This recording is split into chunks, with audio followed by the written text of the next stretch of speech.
Here's a test I did a couple hours ago. I took a photo of the scope and here's the results. Not too bad. Notice the 0.069 power factor, and that's why you get the low watts input. The output has no phase shift, it's just a resistive load with the secondaries going into it. So I have 51.2 volts across 110.7 ohm resistor, so using Ohm's law you just find the output. The volts is leading the amps. The amps is the taller phase. And I have it at 32 spaces peak to peak.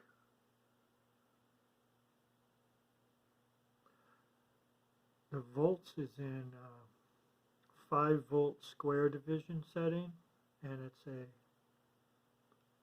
times 10 probe. But you know, it's 120 volts coming out of that variac. I have it cranked. So you don't have to worry about the volts. It's 120 volts. I measured it with my true RMS meter. So here's how I got the amps. It's in a scope is in 0.02 volt square division, so that means 0.004 volts per space. Each of those little spaces, 5 of them inside a square, is 0.004. And I did what you're supposed to do, make it RMS and everything, and then I have a current shunt, 0.1, and it's 0.45 amps. Here's the volts explaining that. And the phase angle, it's 25 spaces. One AC cycle. Take a look for yourself. One AC cycle from beginning to end is 25 spaces. That's 360 degrees, and divide 25 into 360 and you get 14.4 degrees per space. One of those little spaces is 14.4. And there's 6 of them in a phase shift. Look at the phase shift. I see 6.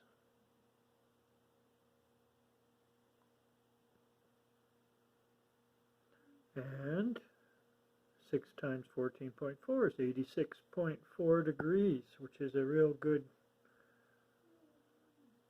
phase shift to have because it's right under 90 degrees. And look at the cosine for 86 degrees. It's what I'm using is 0.069. Okay, let's go look at the setup here. Turn on the scope.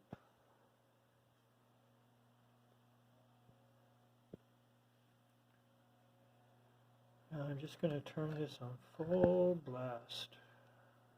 So it's 120 volts coming out of there, going into the primary of the bit transformer. I had 51.2 volts a couple of hours ago. Now it's 51.4. It's close enough. This is what's across the resistor, 110.7 ohms. 51.5. And here's the scope. Looks like the voltage is a little more than 32 now. And also look how if I go like my camera, I hold it at an angle. Now it's not centered vertically. It's pretty good in the computer photo.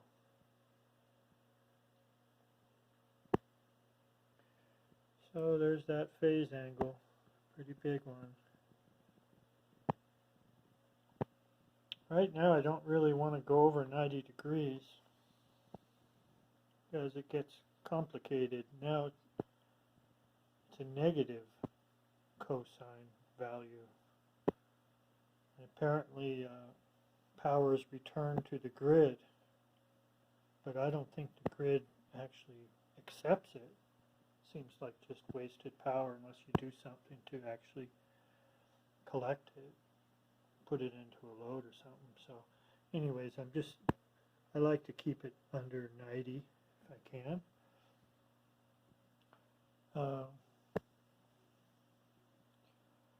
If I go with a lighter load, like right now it's 110, so if I go with like 374 or 305 or even 162 ohms, it makes the phase shift not so big, like 62 degrees, 66 degrees when you go a lighter resistance, higher resistance. If you go with a lower resistance, it makes the phase shift a little bit larger. So you can kind of adjust the phase shift by your resistive load. And this is with 120 volts always into it. And, I don't do anything to the coils. They're all the same impedance and everything. So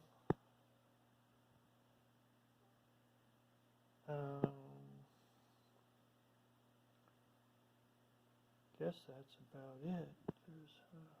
Here's a inverter I made. It's got this rotating disc on it. There's a little computer fan motor under there, a little tiny one. I have a pulse width modulator so I can make the speed of this just what you want. Right here there's 3 little neodymium magnets, and at 180 degrees there's another 3 over here. Hard to see, they got epoxy over them. Right there. And originally I only had 1, but I needed a wider phase to it to get stuff to run in AC, like I ran this with I ran a rotoverter motor with this. I have a video of it. And these are Hall effects at 90 degrees. So when this goes past, this one goes past, it'll trip this, it'll fire these, sends the power in this way. Then the other angle, the 180 degrees across magnet comes by and hits this one, and that trips these. It sends in power this way. Then that goes over here and sends power this way. That goes over here, sends power this way. So it makes alternating DC pulse, I call it, which is AC.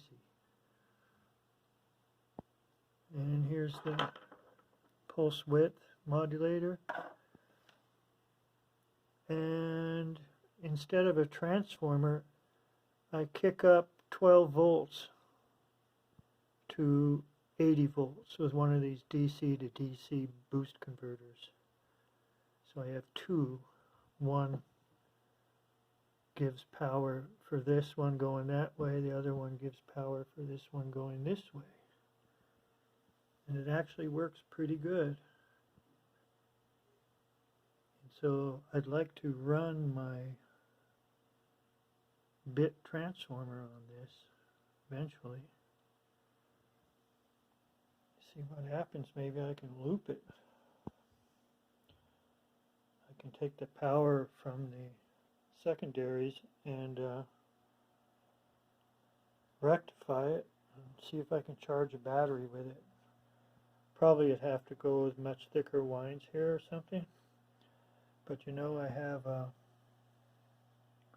16 parallel wires, and I hooked them all up series 8ing to get highest impedance.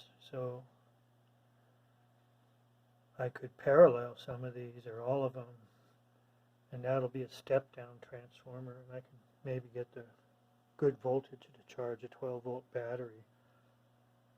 And for the load, you just run this into a battery.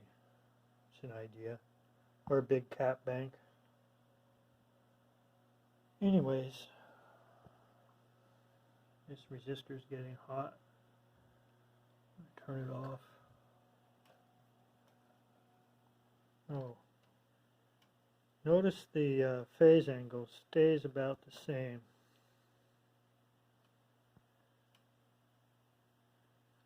Crank it up to 120, or I bring it down to halfway. Anyways, there's a 11-minute video. Okay, thanks for watching.